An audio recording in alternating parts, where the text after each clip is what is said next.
The fluorescent lights of County General Hospital buzzed overhead as Vivian Torres pressed her forehead against the cold glass window of the ICU. Inside, her 12-year-old brother Marcus Jr. lay connected to machines that beeped steadily, each sound a reminder of time running out. The doctors had been clear. Without the surgery within 2 weeks, the congenital heart defect would kill him. The cost? $200,000. The amount in her bank account? $3,216. Her phone buzzed. Another text from her manager at the Sterling Room, the upscale restaurant where she worked double shifts. Where are you? Saturday night rush. You're fired if you're not here in 30 minutes. Vivian closed her eyes. She couldn't lose this job. It was her third this month. But how could she leave Marcus? How could she smile and serve expensive wine to people who spent more on one meal than she made in a month when her baby brother was dying? Miss Torres? A nurse approached, her expression sympathetic but professional. Visiting hours are ending. You should get some rest. Rest? The word felt like a joke. Vivian nodded numbly, gathered her worn purse and headed toward the elevator. Her reflection in the metal doors showed a young woman of 24 who looked 10 years older. Dark circles under her brown eyes, her black hair pulled back in a messy bun, her waitress uniform wrinkled from sitting in the hospital chair for hours. The elevator descended, and with each floor, Vivian felt herself sinking deeper into despair. What would she do? She'd already applied for every loan, every charity, every grant. Nothing. No one wanted to help a girl with no credit, no collateral, no hope. The doors opened to the hospital lobby, and Vivian stepped out, her mind racing through impossible solutions. She could sell everything she owned, but that wouldn't even cover a tenth of the cost. She could. Excuse me, miss. Watch where you're going. Vivian looked up to find herself face to face with a tall man in an expensive navy suit. His dark hair was perfectly styled, his jaw sharp, his blue eyes cold. Behind him stood a woman with blonde hair swept into an elegant updo, wearing a red dress that probably cost more than Vivian's yearly rent. The woman's green eyes swept over Vivian with thinly veiled contempt. Sorry, Vivian muttered, trying to step around them. Wait. The man's voice stopped her. Something in his tone made her turn back. His expression had shifted from annoyed to calculating. I need to speak with you. It's urgent. The blonde woman touched his arm.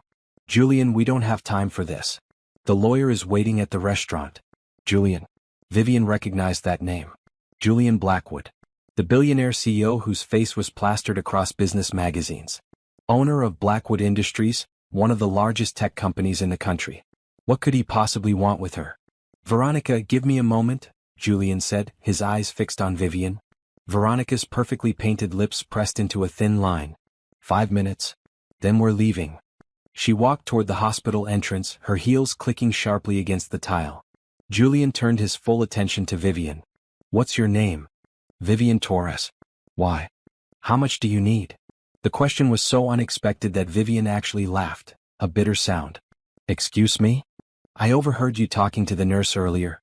Your brother needs surgery. Heart defect. $200,000. How much do you have? Vivian felt heat rise to her cheeks. This stranger had been eavesdropping on her private tragedy? That's none of your business. I'll pay for it. All of it. Plus another $100,000 for your trouble. The world seemed to tilt. Vivian grabbed the wall for support. What? Julian stepped closer, his voice low and urgent. I need you to do something for me. Something that requires immediate action. In return, I'll pay for your brother's surgery, cover all medical expenses, and give you $300,000 total. But I need your answer right now. This had to be a dream. Or a scam. People like Julian Blackwood didn't offer desperate waitresses hundreds of thousands of dollars. What do you want me to do? Pretend to be my girlfriend. Vivian stared at him. What? My grandfather's will has a clause. If I'm not in a committed relationship by my 35th birthday, I lose control of the company. That's in 6 months. Veronica and I just ended our engagement an hour ago. I need someone new, someone believable, someone who needs this arrangement as much as I do. Why me? Because you're desperate. Because you'll say yes. Because you have nothing to lose and everything to gain. Julian pulled out his phone. I can have the hospital administrator authorize your brother's surgery within the hour. I can transfer $50,000 to your account right now as a down payment.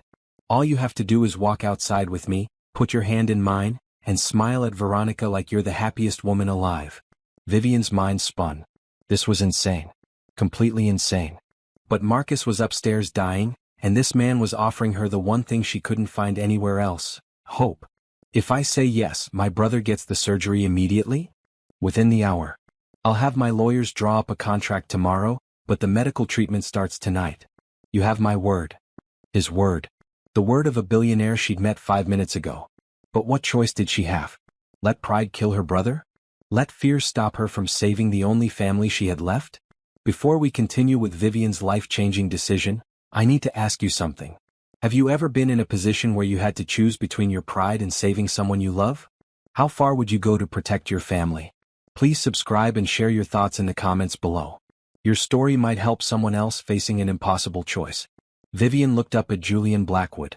She saw calculation in his eyes, yes, but also something else. Desperation that matched her own. I'll do it, she said. Julian's shoulders relaxed slightly. Smart choice. Now, before we go outside, tell me something about yourself. Favorite color? Favorite food? How did we meet? You're serious about this? Completely. Veronica is vindictive and clever. If we're going to convince everyone we're together, we need to start building our story right now. In 2 minutes, we walk out those doors, and you become the woman who stole Julian Blackwood's heart. Are you ready? No. She wasn't ready. But Marcus needed her to be. My favorite color is blue. I love Italian food. We met at the Sterling Room where I work. You came in for a business dinner 3 months ago and we couldn't stop talking. You asked for my number and we've been secretly dating ever since. Julian smiled for the first time, and it transformed his face from cold to almost handsome. Perfect. One more thing. He pulled out his phone and typed rapidly. What's your bank account number? Vivian recited it, still feeling like she was in a dream. Within seconds her phone buzzed. She looked at the screen and nearly dropped it. $50,000 had just appeared in her account. The rest comes after we convince my family and the board that we're real. Now take my hand. Vivian placed her hand in his. His grip was warm and firm. Smile like you love me, Julian said softly. Like I'm the best thing that ever happened to you. It should have been impossible. But thinking of Marcus upstairs, thinking of the surgery that would save his life, Vivian found herself smiling. Not a fake smile. A real one. A smile of hope. They walked toward the entrance together. Through the glass doors, Vivian could see Veronica waiting, her expression impatient. This was it. The moment that would change everything. Julian squeezed her hand. Remember, you're happy. You're in love. And you're about to meet my very angry ex-fiancée who will do everything she can to destroy you. Ready? No, Vivian admitted. But let's do it anyway. They pushed through the doors into the cool evening air. Veronica's eyes widened as she saw their joined hands, the genuine smile on Vivian's face, the protective way Julian stood close to her. Julian, what is this? Veronica's voice was sharp. Julian turned to Vivian, and for a moment she saw something flicker in his eyes. Gratitude maybe. Or relief. Then he looked back at Veronica with an expression that was pure defiance. Veronica Ashford, meet Vivian Torres. My girlfriend. The silence that followed Julian's announcement felt like glass about to shatter. Veronica's face cycled through shock, disbelief, and finally rage. Her green eyes fixed on Vivian with such intensity that Vivian instinctively stepped closer to Julian. Your girlfriend, Veronica repeated slowly. You expect me to believe that you, who just proposed to me 3 weeks ago, already have a girlfriend? Yes, Julian said simply. His thumb traced small circles on the back of Vivian's hand, a gesture so natural that it almost convinced Vivian herself. Vivian and I have been seeing each other for 3 months. I should have been honest with you from the start, Veronica. That's why I ended things today. 3 months. Veronica's laugh was cold. And where exactly have you been hiding her? I've been with you nearly every day. We kept it quiet, Vivian heard herself say. Her voice was steadier than she felt. Julian wanted to make sure things were serious before going public. Given his position, given your history together, it made sense to be cautious. Veronica's gaze snapped to her. And you are what, exactly? Let me guess. A model? An actress? I'm a waitress at the Sterling Room. A waitress. Veronica's smile turned predatory. How charming. Tell me, Vivian, do you have any idea what you're getting into? The media scrutiny, the social obligations, the pressure of being with a man like Julian Blackwood. I know I care about him, Vivian said. The rest we'll figure out together. Julian's hand tightened on hers. A signal? A warning? Either way, it grounded her. This is ridiculous, Veronica said, turning back to Julian. Your grandfather will never believe this. A waitress? Someone he's never met? Someone with no social standing, no connections, no. Someone real, Julian interrupted. His voice had an edge now. Someone who sees me as more than a business opportunity or a social stepping stone. That's what my grandfather wants, Veronica. You know that. Veronica's jaw clenched. For a moment, Vivian almost felt sorry for her. Almost. Then she remembered the $50,000 in her account, the surgery that would save Marcus, and she straightened her spine. We'll see, Veronica said finally. We'll see how long this little performance lasts. She turned on her heel and walked toward a black car waiting at the curb. Vivian watched her go, her heart hammering. Only when the car pulled away did she let out the breath she'd been holding. You did well, Julian said, releasing her hand. The warmth disappeared immediately, replaced by cool professionalism. Better than I expected. What now? Now we go back inside. I'll speak with the hospital administrator about your brother's surgery. Then we'll go to my penthouse and discuss the full terms of our arrangement. Our arrangement. The words brought Vivian back to reality. This wasn't a fairy tale. This was a business deal. One that would save her brother's life. Inside the hospital, Julian's presence transformed everything. The administrator who had told Vivian, maybe in 6 months, suddenly appeared, all smiles and assurances. Doctors were consulted. The surgery was scheduled for the next morning. The best cardiac surgeon in the state would perform it. Vivian stood in the corner of the administrative office watching Julian work. He spoke with authority but not arrogance. He made calls that mobilized entire medical teams. Within 30 minutes, what had seemed impossible became a concrete plan. Miss Torres? The administrator smiled at her. Your brother will be in excellent hands. Dr. Peterson is the best. Julian has arranged for a private recovery room as well. All expenses covered. Thank you, Vivian whispered. Her eyes burned with tears she refused to let fall. Not here. Not in front of Julian. As they left the hospital, Julian led her to a silver car that probably cost more than she'd earn in a lifetime. A driver opened the door and Vivian slid into leather seats so soft they felt like butter. Your apartment? Julian asked as they pulled into traffic. I need to pack some things, Vivian said. And I have to call my manager. I was supposed to work tonight. Give me the name of the restaurant. The Sterling Room. But I can call them myself. I'll handle it. Julian was already typing on his phone. You won't be working there anymore. The optics wouldn't make sense. My girlfriend doesn't work as a waitress while dating me. It raises too many questions. The casual way he said, my girlfriend, sent a strange flutter through Vivian's stomach. She pushed it aside. I need to work. I have rent, utilities, student loans. All covered under our arrangement. You'll receive a monthly allowance of $10,000 for personal expenses. Your rent will be paid directly. Your loans will be handled. But you'll be living with me. Vivian's head snapped toward him. Living with you? In my penthouse. Separate bedrooms, obviously, but we need to be seen together. Coming and going from the same residence. It makes the relationship believable. He glanced at her. That's not negotiable. Everything was moving so fast. This morning she'd been a struggling waitress with a dying brother. Now she was agreeing to move in with a billionaire, to pretend to love him, to deceive his entire family in the world. Tell me about the contract, Vivian said. What exactly do you expect from me?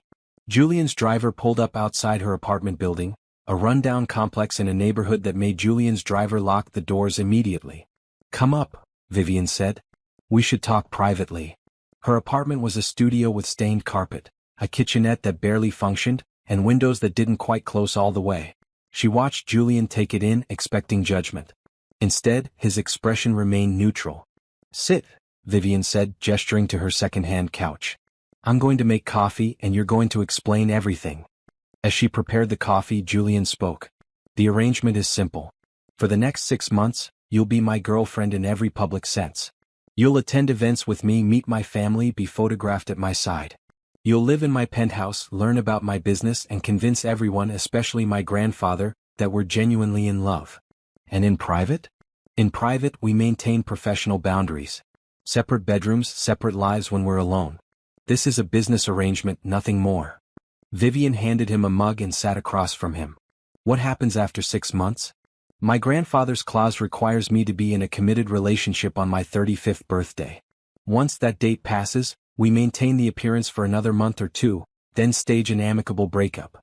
You'll receive the remaining $250,000, a glowing recommendation letter that will open doors anywhere, and my gratitude. Why did you and Veronica break up? Julian's jaw tightened. She wanted the Blackwood name and fortune more than she wanted me. When I told her I was questioning whether we should actually get married, she threatened to go to the media with private information about my company. I ended things immediately. She seems like she'll make trouble. Let her try. With you by my side, her claims will look like jealous lies. Julian set down his mug. I'm offering you a way out of your situation, Vivian. A way to save your brother, pay your debts, and start fresh. All I ask is 6 months of your time and your commitment to making this believable. Vivian thought about Marcus, about the surgery scheduled for tomorrow, about the life she'd been living versus the life being offered. It wasn't real love. It wasn't even real affection. But it was hope. I want the contract to include continued medical coverage for Marcus beyond the surgery, she said. Whatever he needs for as long as he needs it. Julian nodded. Done. And I want to be able to visit him whenever I want, even if it interrupts your schedule. Agreed. And I want your word that if at any point this arrangement hurts Marcus or puts him in danger, we end it immediately. You have my word. Julian stood and extended his hand. Do we have a deal? Vivian looked at his hand, then at his face. In his eyes, she saw the same desperation she felt. Different circumstances, different problems, but the same fundamental need: survival. She stood and shook his hand. We have a deal. Good. Pack what you need for tonight. My people will move the rest of your things tomorrow. We have a lot of work to do. As Vivian packed her small suitcase, Julian made calls arranging everything. Movers, storage, notification to her landlord. He operated with the efficiency of someone used to solving problems with money and authority. One more thing, Julian said as they prepared to leave. Starting now, when we're in public, you call me Julian, not Mr. Blackwood. And I'll call you Viv. We need to seem comfortable with each other. Intimate. Viv, she repeated. No one had called her that since her parents died. Okay. Ready? Vivian looked around her tiny apartment one last time. This place had been her refuge after her parents' accident, the space where she'd cried and struggled and fought to keep Marcus alive. Now she was leaving it behind for a penthouse, a fake relationship, and a chance at something better. Ready, she said. As they rode the elevator down, Julian's phone buzzed constantly. Vivian caught glimpses of messages from names she recognized. Business partners, family members, media contacts. News of their relationship was already spreading. Your brother's surgery is at 7 tomorrow morning, Julian said as they settled back into his car. I've arranged for you to stay at the hospital tonight if you want. The offer surprised her. You don't need me at the penthouse tonight? Your brother is more important. We can start the public appearances tomorrow afternoon. For tonight, be with him. Gratitude washed over Vivian. Thank you. Julian nodded, already back to his phone. But Vivian noticed the slight relaxation in his shoulders, the way his fingers stopped their nervous tap against his thigh. Maybe he wasn't as cold as he pretended to be. The driver took them back to County General. As Vivian prepared to get out, Julian caught her arm. Vivian, he said. This will work. We'll both get what we need. Just trust me. She wanted to say she didn't trust him, didn't trust anyone who made promises that seemed too good to be true. But looking at him, seeing the genuine concern in his eyes, she found herself nodding. Okay, she said. I trust you. It was a lie. But it was the lie they both needed to believe. The surgery took 9 hours. Vivian sat in the waiting room while Julian worked on his laptop beside her, occasionally bringing her coffee or food she couldn't eat. She hadn't expected him to stay. When she told him he didn't have to, he'd simply said, "Where else would your boyfriend be?" and returned to his work. When Dr. Peterson finally emerged, still in his scrubs, Vivian jumped to her feet. The surgery was successful, he said, and Vivian's legs nearly gave out. Julian's hand steadied her elbow. Marcus did beautifully. The repair is solid. With proper care and follow-up, he should live a completely normal life. Vivian covered her face with her hands, finally letting the tears fall. All the fear, all the desperation, all the sleepless nights came pouring out. She felt Julian's arm around her shoulders, pulling her against his chest. It should have felt awkward, this stranger comforting her. Instead, it felt like an anchor. "Thank you," she whispered into his expensive suit jacket. "Thank you." "You don't have to thank me," Julian said quietly. "We're helping each other, remember?" But it didn't feel equal. He'd saved her brother's life. What was she giving him in return? A few months of pretending? Marcus woke up that evening, groggy but alive. His eyes found Vivian immediately and he smiled weakly. "Vivi," he whispered. The nickname he'd given her when he was 3 and couldn't pronounce her full name. "Hey buddy. How do you feel? Tired? Sore?" His gaze moved past her to Julian, who stood near the door. "Who's that?" Vivian glanced back at Julian, then at her brother. She'd been so focused on making the arrangement that she hadn't thought about explaining it to Marcus. "How did you tell a 12-year-old that your new boyfriend was fake but also the reason he was alive?" "That's Julian," she said carefully. "He's my friend. He helped arrange the surgery." Marcus's eyes widened. "Julian Blackwood? I've seen you on TV. You made that new phone everyone wants." Julian stepped forward, his expression softening in a way Vivian hadn't seen before. "Guilty. Though I had a lot of help. You must be Marcus. Your sister talks about you constantly." "She does." "Constantly," Julian confirmed. "She's very proud of you." Marcus looked at Vivian with confusion. She'd never mentioned Julian because Julian hadn't existed in her life until yesterday. But Julian was covering smoothly and she was grateful. Over the next few days a routine developed. Vivian spent mornings at the hospital with Marcus. Julian would arrive around noon with lunch and his laptop, working from Marcus's room while Vivian read to her brother or they watched movies together. Nurses and doctors treated them like any normal couple, and slowly Vivian began to understand what Julian meant about making it believable. They needed to know each other. Really know each other. On the 4th day, as Marcus napped, Julian closed his laptop and turned to Vivian. "Tell me about your parents," he said. The question caught her off guard. "Why?" "Because if we've been dating for 3 months I would know. And if my grandfather asks you about them at dinner next week, you need to be able to say, 'Julian knows this story,' without hesitation." "Right. The performance." Vivian set down her book. "They died in a car accident 3 years ago. Drunk driver ran a red light. They were coming home from my college graduation." She kept her voice steady, factual. "Marcus was 9. He had the heart condition already, but our parents had good insurance. After they died I became his guardian. Dropped out of the nursing program I'd just gotten into, got 3 jobs and tried to keep us afloat." Julian was quiet for a moment. "I'm sorry." "Your turn. Tell me about your family." "I'm walking into dinner with them next week completely blind." Julian leaned back in his chair. "My grandfather, Thomas Blackwood, built the company from nothing. He's tough but fair. Values loyalty and honesty above everything. My mother, Catherine, is an art collector. She means well but can be overwhelming. My sister, Grace, is 28 and runs our foundation. She's protective of me." "And your father?" "Died when I was 12. Heart attack." Vivian's eyes widened.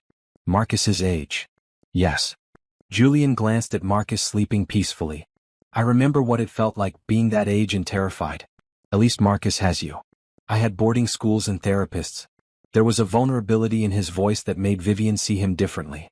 Not just a cold billionaire but a man who'd been a scared kid once. "What about Veronica?" Vivian asked. "How long were you together?" 2 years. It started as a business partnership, became a relationship, then an engagement that neither of us really wanted. My grandfather pushed for it because her family has connections we needed. She wanted the Blackwood name. We were both settling. That's sad. It's practical. Most relationships at my level are. Is that really what you want? A practical marriage? Julian met her eyes. I want the company. I want to continue my grandfather's legacy. If marriage is the price, I'll pay it. But I'd rather it be on my terms with someone I can trust than under Veronica's manipulation. And you trust me? You need me, which means you have no reason to betray me. That's close enough to trust for now. It was a cynical way to view relationships, but Vivian understood it. She'd been betrayed by people who claimed to care about her after her parents died. Distant relatives who wanted the small inheritance. Friends who disappeared when she couldn't afford to go out anymore. Need-based trust at least had clear parameters. "What do I need to know for this dinner?" Vivian asked. "What will they ask me?" "Everything. My grandfather will want to know your background, your education, your plans. My mother will ask about your style preferences, your hobbies, whether you want children. Grace will try to determine if you're using me." "That's a lot." "It is. But we have a week to prepare. Starting tomorrow you'll move into the penthouse. We'll spend evenings going over details, practicing conversation, learning to be comfortable around each other." "Comfortable," Vivian repeated. "Like how?" Julian stood and held out his hand. "Like this. Stand up." Confused, Vivian took his hand and stood. Julian stepped closer into what would normally be personal space. His hands moved to her waist, loosely, casually. If we've been dating for 3 months, we're comfortable with casual touch. And holding my arm around you, standing close. It should look natural, not forced. Vivian's heart rate picked up. This close, she could see that his blue eyes had small flecks of gray in them. Could smell his cologne, something expensive and subtle. Put your hands on my shoulders, Julian instructed. Like you've done it 1,000 times. Vivian complied, trying to ignore how solid he felt under her hands. Better. Now, if someone approaches us, you lean in slightly like you're telling me something private. It signals intimacy. He paused. Try it. Vivian leaned in, bringing her face close to his. Like this? Exactly like that. His voice was lower now, and Vivian realized how easy it would be to believe this was real. How simple to forget this was practice. We need to be able to do this without thinking about it. Without looking nervous or uncertain. How do people usually react when they see you two together? Marcus's sleepy voice made them spring apart. Vivian had forgotten her brother was in the room. Marcus was awake now, watching them with interest. They're usually jealous, Julian said smoothly, stepping back but keeping his tone light. Your sister is pretty impressive. Marcus grinned. She is. Are you guys really dating? The question hung in the air. Vivian opened her mouth, the lie ready, but Julian spoke first. We are. And I'm lucky she gave me a chance. Good. She deserves someone who treats her right. Our last neighbor tried to ask her out and he was terrible. He didn't even have a job. Vivian felt her cheeks heat. Marcus. What? It's true. Julian seems way better. He has a job and everything. Julian laughed, a genuine sound that transformed his face. High praise. I'll try to live up to it. As Marcus launched into questions about Julian's company, Vivian watched them interact. Julian was patient, explaining technology in terms a 12-year-old could understand, never condescending.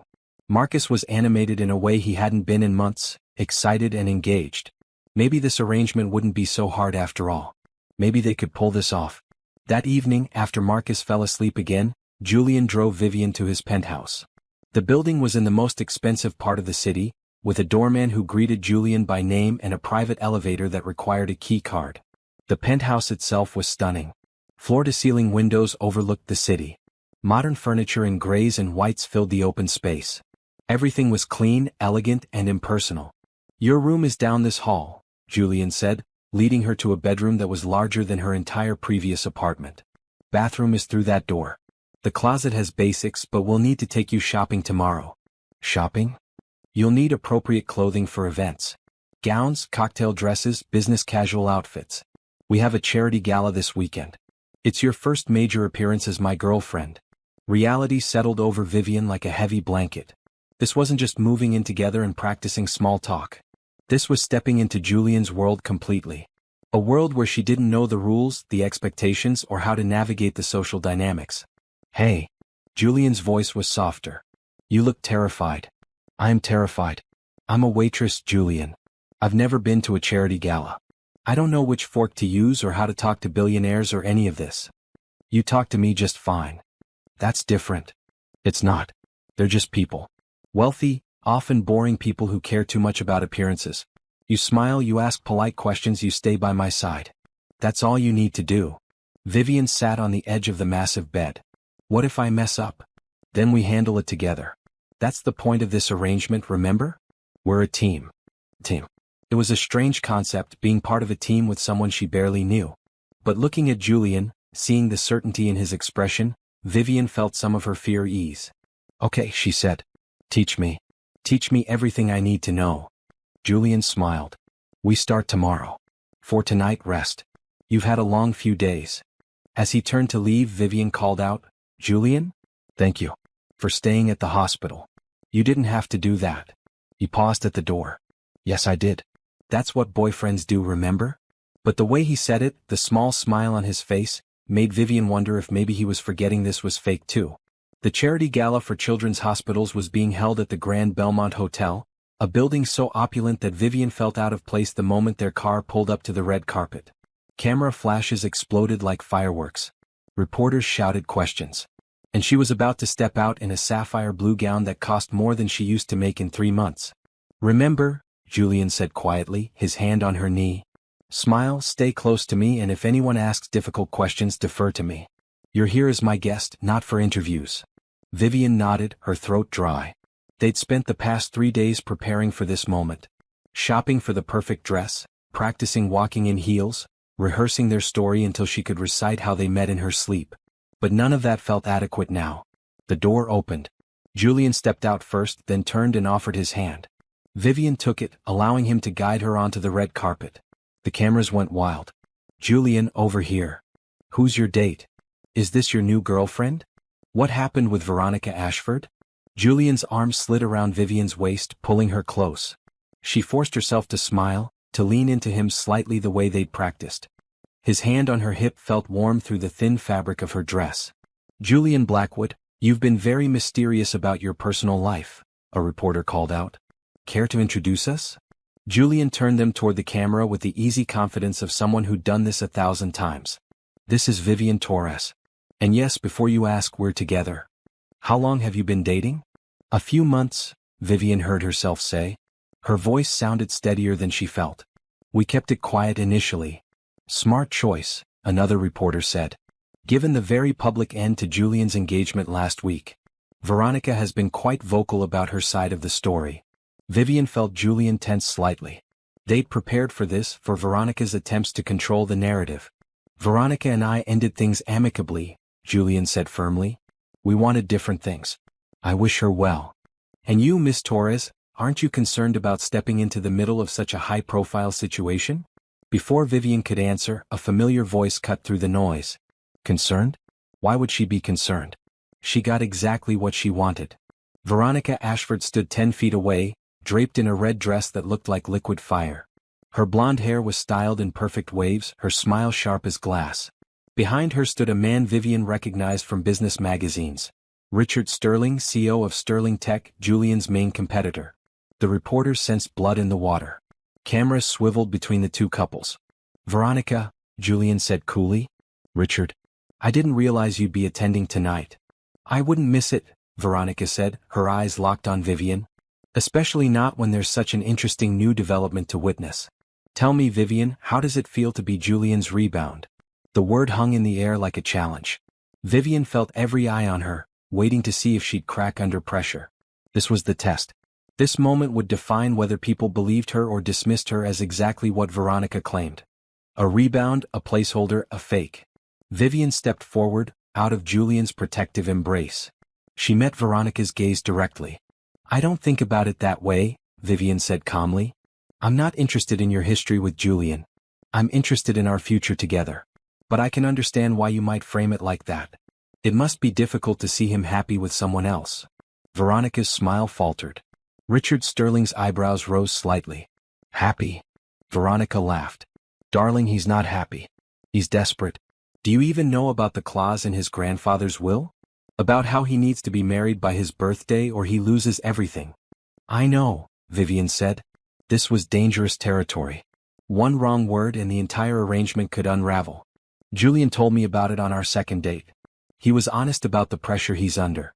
I appreciated that honesty. How convenient for him to find you right after we broke up. Tell me, what do you do for a living? I was a waitress at the Sterling Room. Was. Past tense. Not anymore now that you have access to the Blackwood fortune? Vivian felt her temper flare but kept her voice level. I left that job because being Julian's girlfriend comes with its own responsibilities. Public events, family obligations, supporting his work. It's a full-time commitment and I'm happy to make it. How noble. Veronica turned to Julian. You always did prefer projects. First the company, now her. Does your grandfather know you're trying to pass off a waitress as suitable wife material? Careful, Veronica. Julian's voice was cold. You're making assumptions about my grandfather's values that say more about you than about Vivian. We should go inside, Richard Sterling said, finally speaking. Veronica, I think you've made your point. But Veronica wasn't done. She stepped closer to Vivian, lowering her voice so only the four of them could hear. He doesn't love you. He's using you. And the moment that clause is satisfied, he'll discard you just like he did me. Don't get too comfortable in that penthouse, sweetheart. You're temporary. Vivian looked at Veronica and saw not just anger but genuine hurt beneath the venom. This woman had lost Julian, whether or not their relationship had been real, and she was lashing out. Maybe, Vivian said quietly. Maybe everything ends eventually. But I'd rather have something temporary and real than something permanent and hollow. Wouldn't you? Veronica's eyes widened slightly. For a moment her mask slipped and Vivian saw confusion there. Then it was back, the sharp smile, the cold eyes. Enjoy the gala, Veronica said. She took Richard's arm and swept past them into the hotel. The reporters exploded with questions, but Julian was already moving, guiding Vivian away from the cameras and into the building. They didn't speak until they were inside in a quiet corridor away from the noise. That was, Julian started then stopped. I don't know what that was. Too much. Perfect. He turned to face her, his expression intense. You handled her perfectly. Better than perfectly. Even I almost believed you. The words hit harder than they should have. Because Vivian had almost believed herself. Standing there, defending their relationship, she'd felt genuinely protective of what they were building, even if it was built on lies. We should find your grandfather, Vivian said, needing to move past the moment. You said he'd be here. The ballroom was magnificent. Crystal chandeliers cast warm light over hundreds of guests in designer clothing. A small orchestra played in one corner. Waiters circulated with champagne and hors d'oeuvres. Julian kept his hand on the small of Vivian's back as they moved through the crowd. People stopped them constantly. Introductions were made. Business partners, society figures, people whose names Vivian tried desperately to remember. Julian, my boy. A tall man with silver hair and sharp blue eyes approached them. Thomas Blackwood had the same commanding presence as his grandson but softened by age and laugh lines around his eyes. I've been hoping to run into you tonight. Grandfather. Julian's entire demeanor changed, becoming warmer. I want you to meet someone. This is Vivian Torres. Viv, this is my grandfather, Thomas. Thomas's eyes swept over Vivian with the assessing gaze of someone who'd built an empire by reading people accurately. Miss Torres. I've heard quite a bit about you in the past week. All from gossip columns and business rivals, mind you. My grandson apparently doesn't believe in phone calls. We wanted to tell you in person, Julian said. Things have been moving quickly. I'll say. You end an engagement and have a new girlfriend within days. That's quite the whirlwind. Vivian felt the weight of his scrutiny. This was the man whose approval they needed most. The man who held Julian's future in his hands. Mr. Blackwood, Vivian said. I understand this must look suspicious. But I promise you Julian and I didn't plan this timing. We'd been seeing each other for a while before he ended things with Veronica. He was trying to do the right thing, to be honest with everyone. Call me Thomas. His expression softened slightly. And tell me, what is it you do, Vivian? Until recently I was a waitress. Before that, I was studying nursing before family circumstances required me to leave school. Family circumstances? My parents died 3 years ago. I became guardian to my younger brother who needed medical care. I had to prioritize his needs over my education. Thomas nodded slowly. How old is your brother? 12. He just had heart surgery this week. Successful, I hope? Very. Thanks to Julian. Vivian glanced at Julian, allowing genuine gratitude to show in her expression. He arranged everything. The best surgeon, the best care. Marcus is recovering well. Is that so? Thomas looked at his grandson with something that might have been approval. Julian, you didn't mention you'd been involved in that. It wasn't worth mentioning, Julian said. Vivian needed help. I was in a position to provide it. Interesting. Thomas turned back to Vivian. Walk with me, my dear. Let's give these reporters something to speculate about while I get to know the woman who's captured my grandson's attention. Vivian glanced at Julian, who nodded encouragingly. She took Thomas's offered arm and let him guide her toward the terrace doors. Outside, the evening air was cool. The terrace overlooked the city, lights twinkling below. Thomas led her to a quiet corner away from other guests who'd come out for fresh air. Now, Thomas said, tell me the truth. Are you in love with my grandson? The direct question caught Vivian off guard. She'd prepared for suspicion, for testing, but not for this straightforward approach. I care about him very much, she said carefully. And I know this looks sudden from the outside. But Julian he's different than I expected. Kinder. More thoughtful. That doesn't answer my question. Vivian met his eyes. She thought about the past week, about Julian staying at the hospital, about the way he'd protected her from the reporters, about the small moments of genuine connection between their practice performances. I don't know yet, she admitted. I think I could fall in love with him. Maybe I'm already starting to. But it's complicated. Why complicated? Because nothing about this situation is normal. Because he's Julian Blackwood and I'm nobody. Because everyone is watching us, waiting for us to fail. Thomas was quiet for a moment, studying her face. Then he smiled, a real smile that reached his eyes. You know what I like about you, Vivian? You didn't lie to me just now. You could have. You could have said all the right things, played the part perfectly. But you told me the truth even though it wasn't the answer I was fishing for. What were you fishing for? Honesty. That's all I've ever wanted for Julian. Someone honest. Someone real. He looked back through the glass doors to where Julian stood talking to business associates. Veronica was many things, but honest wasn't one of them. She wanted the Blackwood name, the fortune, the status. She didn't want Julian. And you think I do? I think you see him as a person, not a stepping stone. That's a good start. Thomas patted her hand. Come to dinner at the estate next weekend. The whole family will be there. If you can survive my daughter's interrogation and my granddaughter's protective instincts, you'll survive anything. Before Vivian could respond, Julian appeared at the terrace door. Grandfather, they're about to start the auction. You're supposed to give the opening remarks. Always working, Thomas said to Vivian with a wink. Come on then. Let's go do our duty.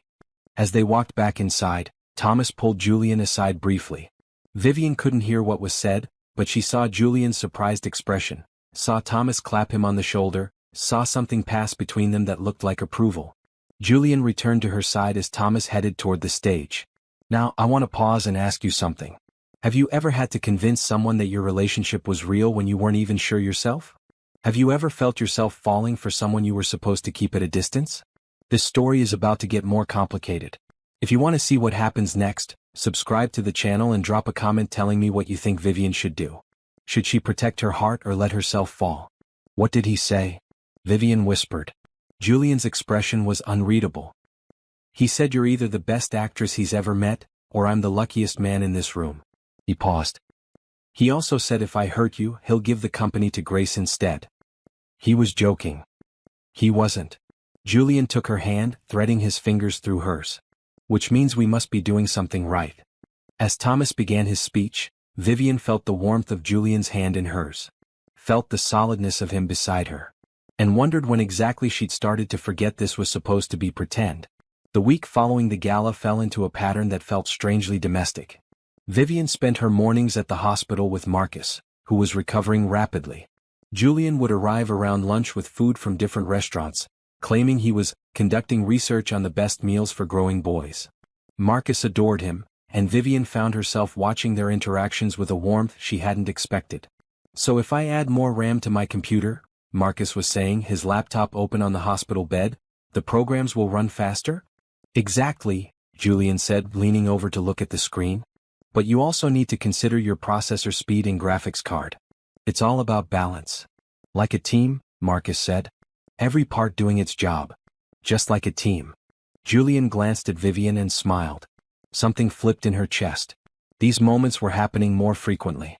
Moments when Julian wasn't performing, wasn't the billionaire CEO, but just a man who seemed to genuinely enjoy spending time with her and her brother.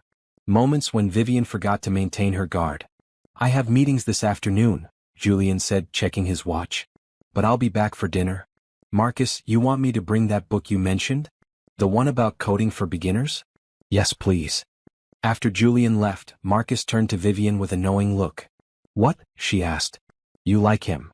Of course I like him. He's my boyfriend. No, I mean you really like him. I can tell. Vivian busied herself adjusting Marcus's pillows. You should rest. Doctor said you need plenty of sleep. Vivi. Marcus's voice was serious. He's good for you. I haven't seen you this happy in years. Not since before Mom and Dad died. The observation hit her hard because it was true. Despite the charade, despite the pretense, she was happy. Happier than she'd been in 3 years of struggling and surviving. It's complicated, Vivian said softly. What? Because he's rich? Because you think you don't deserve him? Marcus reached for her hand. You deserve to be happy. You deserve someone who treats you well. He does that. If only Marcus knew the truth. That Julian was treating her well because they had a contract, because he needed her as much as she needed him. But looking at her brother's hopeful expression, Vivian couldn't bring herself to shatter the illusion. Get some rest, she said, kissing his forehead. I'll be back tonight. The penthouse felt quiet when she returned. Vivian wandered through the spaces that were starting to feel familiar. The kitchen where she made coffee every morning, the living room where she and Julian practiced their story, the terrace where she'd sit in the evenings and watch the city lights. She found herself in Julian's home office, a room she usually avoided. Photos lined one wall. Julian with his grandfather at various company milestones, Julian with his sister Grace at what looked like a charity event, a younger Julian with his parents before his father died. Looking for something? Vivian spun around to find Julian in the doorway, his suit jacket gone, sleeves rolled up. I thought you had meetings all afternoon. They finished early. I came home to change before dinner. He stepped into the office. You're allowed in here, you know. You live here. It feels private. It is. But you're not an intruder.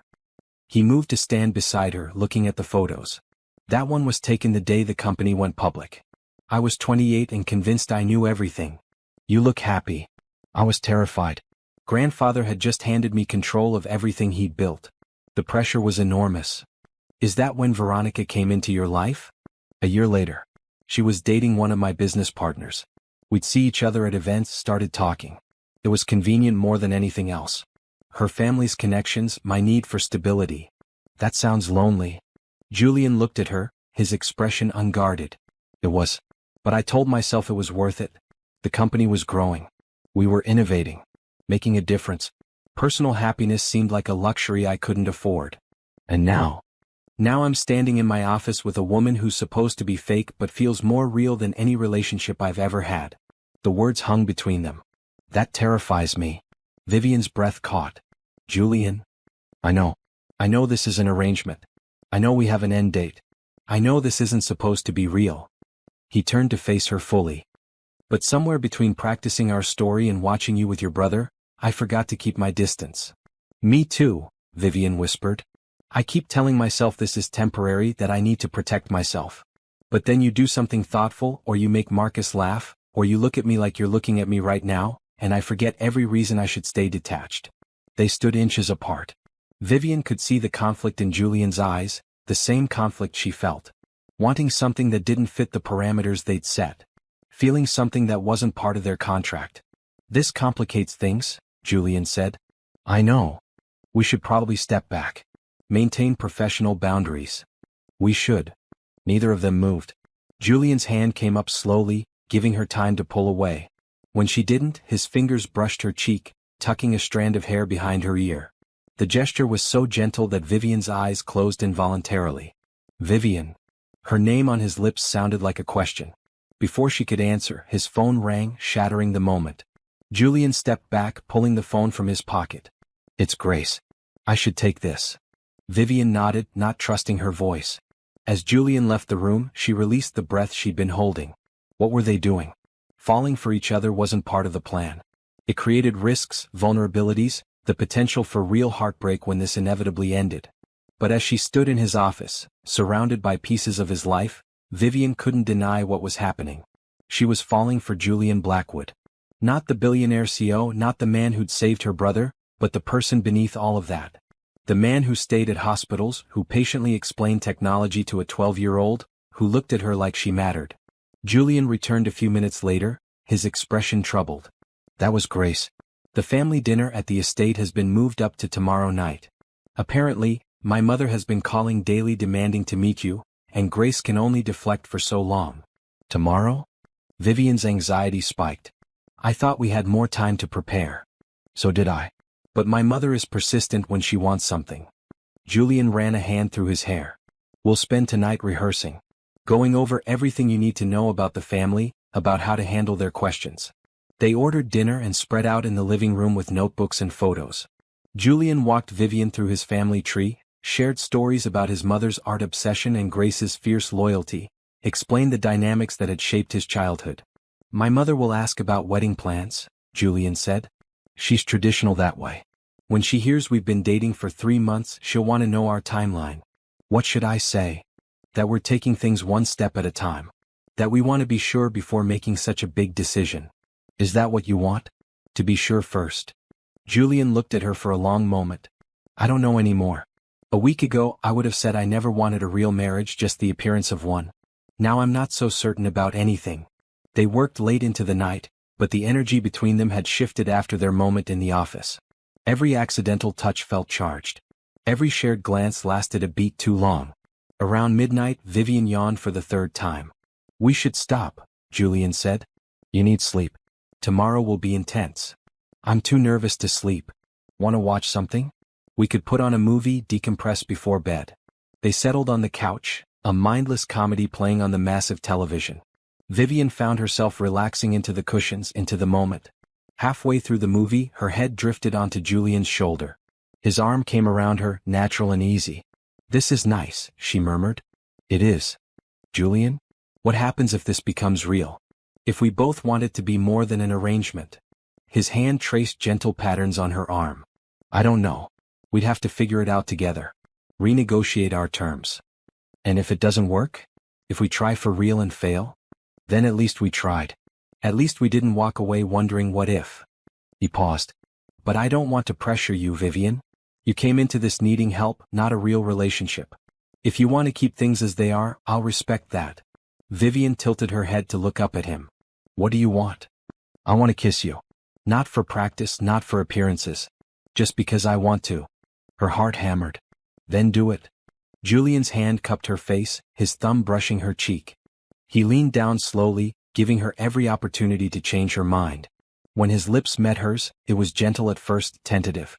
Then Vivian's hand slid into his hair, and the kiss deepened into something that felt like falling and flying at the same time. When they finally pulled apart, both breathing hard, Julian rested his forehead against hers. That changes things, he said softly. I know. We don't have to decide everything tonight.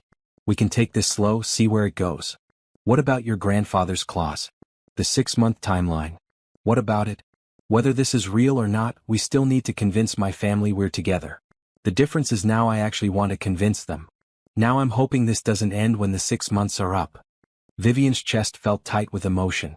This wasn't how the plan was supposed to go. But life rarely followed plans, and maybe that wasn't such a bad thing. I should go to bed, she said. Big day tomorrow. Vivian? Julian caught her hand as she stood. For what it's worth, I'm glad it was you. That night at the hospital, I could have approached anyone. But I'm glad it was you.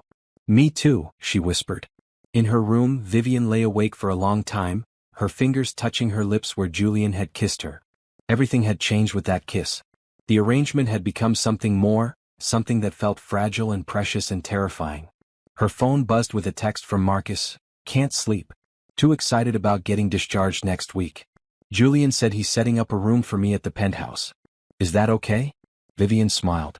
Julian hadn't mentioned that to her. Another thoughtful gesture, another reason her heart was in trouble. More than okay, she texted back. Now sleep. Doctor's orders. As she finally drifted off, Vivian's last thought was that she was in too deep now. The fake relationship had become real. And there was no going back. The Blackwood estate sat on 50 acres outside the city, a mansion that looked like it belonged in a different era. As Julian's car wound up the long driveway, Vivian's hands twisted in her lap. They're going to love you, Julian said, covering her hand with his. You don't know that. I know my family. My mother collects people with interesting stories. Grace respects honesty. And you've already won over my grandfather. What about your aunts? Uncles? You mentioned cousins. Most of them live abroad. Tonight it's just the core family. He pulled up to the front entrance. Ready? No. But let's go anyway. The front door opened before they reached it. A woman in her early 60s stood there, elegant in a green dress, her dark hair streaked with gray and pulled into a soft chignon. Catherine Blackwood had the same sharp blue eyes as her son. Julian. She embraced him warmly, then turned to Vivian with a smile. And you must be Vivian. I'm Catherine. Please come in, come in. We're so excited to meet you. The entrance hall was stunning, with a curved staircase and artwork that Vivian suspected was worth more than most people's houses. Catherine linked arms with Vivian, gently separating her from Julian. Let me steal you for a moment while Julian says hello to his grandfather. I want to show you my latest acquisition. Before Vivian could protest, she was being led down a hallway lined with paintings.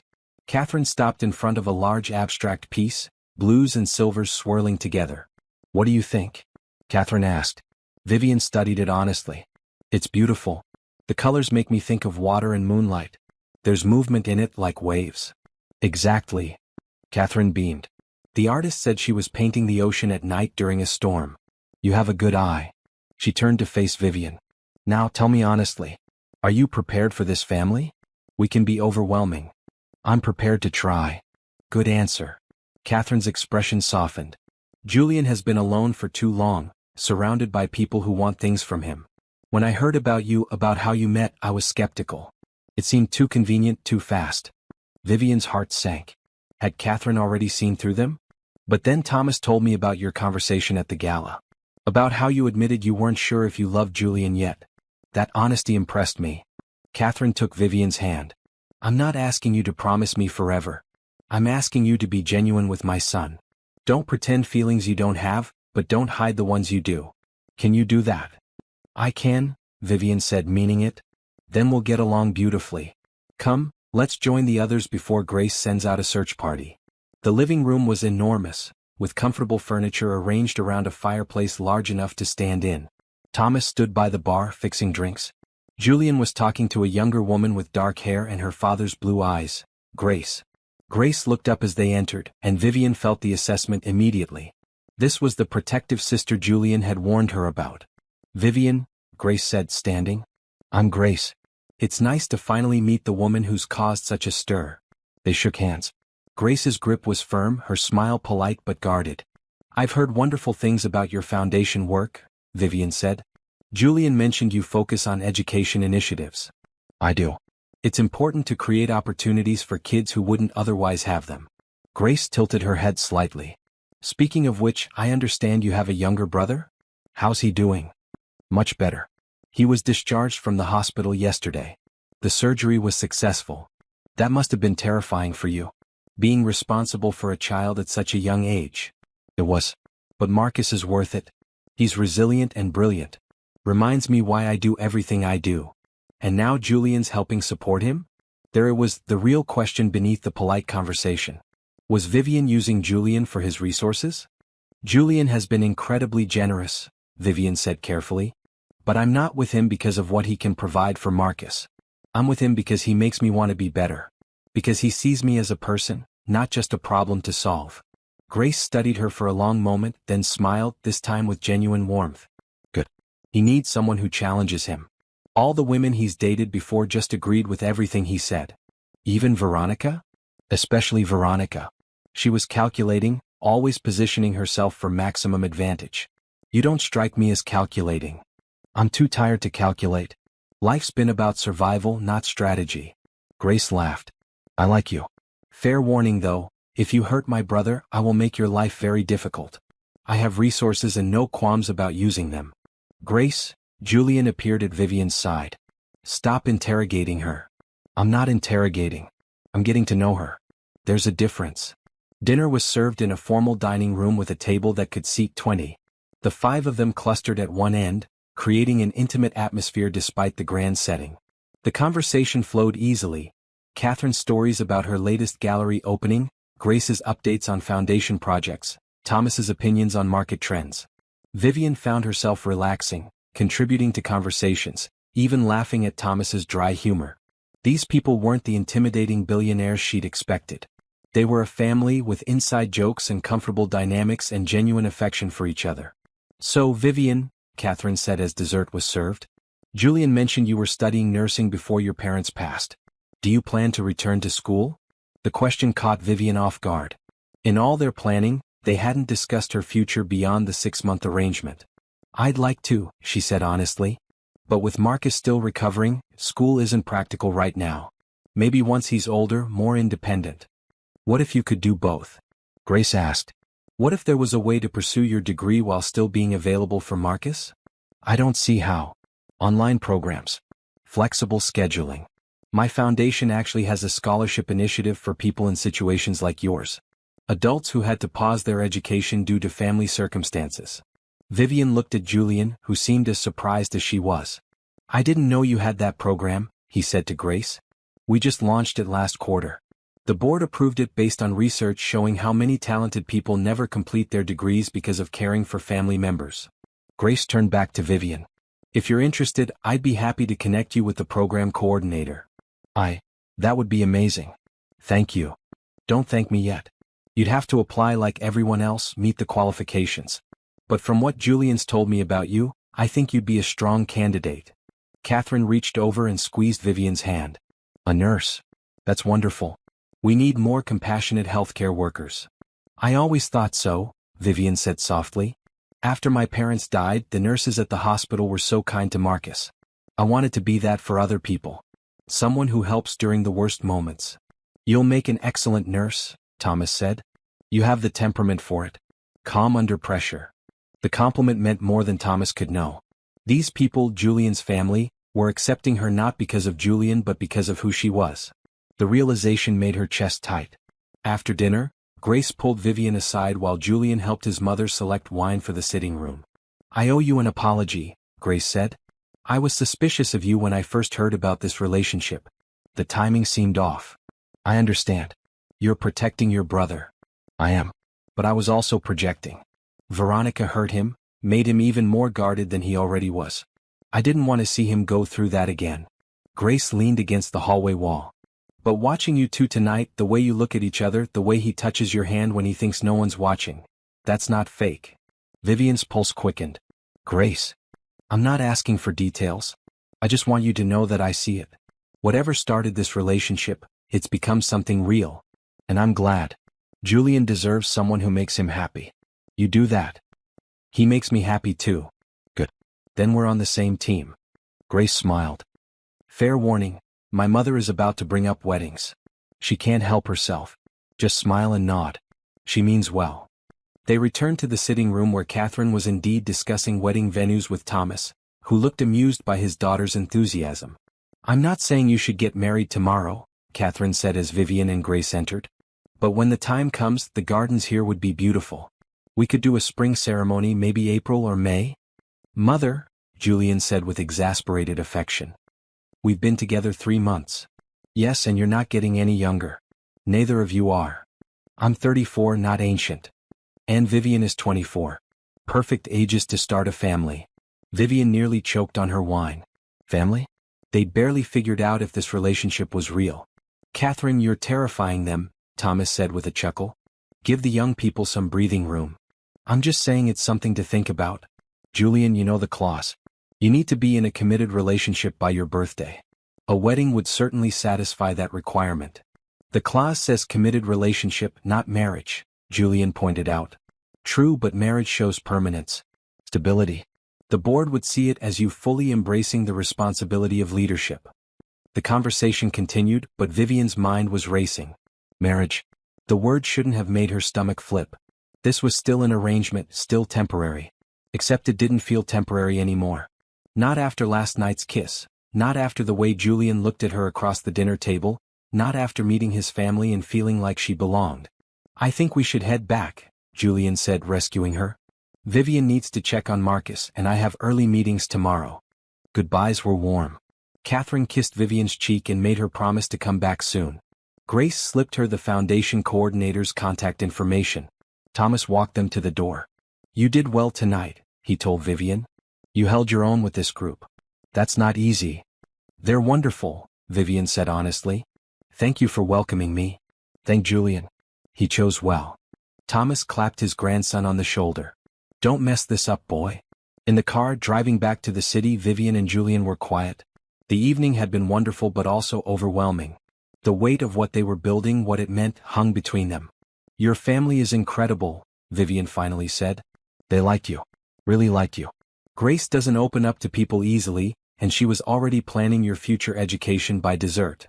About that, she doesn't actually expect me to apply for that scholarship, does she? Given our arrangement? Julian glanced at her. Why wouldn't you apply?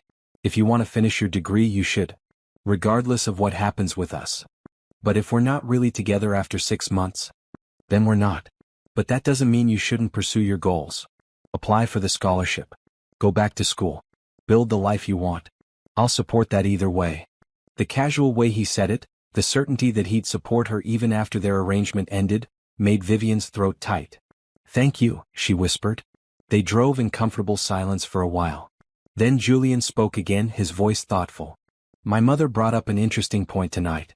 About the clause. About marriage satisfying it? Yes. I've been thinking. He trailed off, then tried again. If we did get married, it would solve a lot of problems. The board, my grandfather, public perception. Vivian's heart hammered. Are you proposing? No. Not yet. Maybe not ever. I'm just thinking out loud.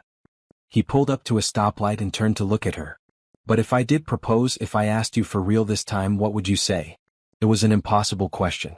A week ago she would have said it was too soon, too fast, too complicated. Now, after meeting his family, after kissing him, after feeling what she felt? I don't know, she admitted. Ask me again when we're both sure what's real and what's part of the arrangement. Julian nodded slowly. Fair enough. But as they drove the rest of the way home, Vivian couldn't stop thinking about the question. About what it would mean to marry Julian Blackwood. Not for show, not for the arrangement, but for real. And she couldn't shake the feeling that she already knew her answer. She was just too scared to admit it. The media attention after the family dinner intensified. Photos of Vivian and Julian leaving the estate appeared in every gossip column. Headlines speculated about engagement timelines.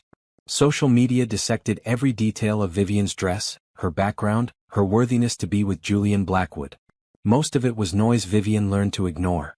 But 3 weeks after the dinner, everything changed.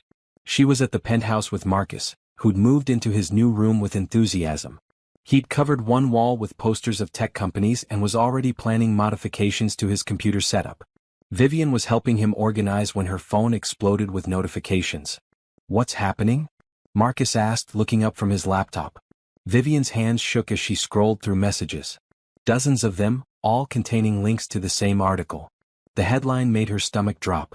Billionaire's gold digger girlfriend. The truth about Vivian Torres. The article was vicious.